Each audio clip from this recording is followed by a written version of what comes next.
Here's today's Bible blog. How do you know you are saved and going to heaven? You can know you are saved and going to heaven through faith in Jesus Christ and by understanding that salvation is a gift, not something earned.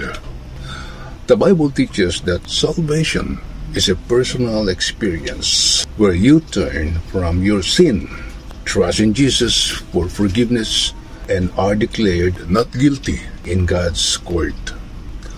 Here are the key aspects of knowing you are saved. Number one, faith in Jesus.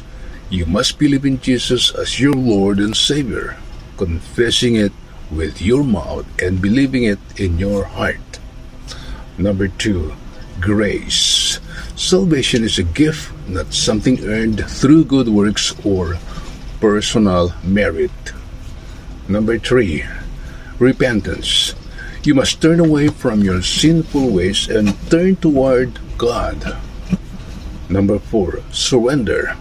Surrender your life to Jesus and let Him guide you. Number five, evidence of changed life. You may see evidences of changed life, such as loving God and others, following His word, and practicing repentance. Number six, perseverance. You should persevere in your faith, especially during times of trial. Number seven, eternally secure. Once you are saved, your salvation is eternally secure, meaning you are guaranteed to be with God forever. Amen.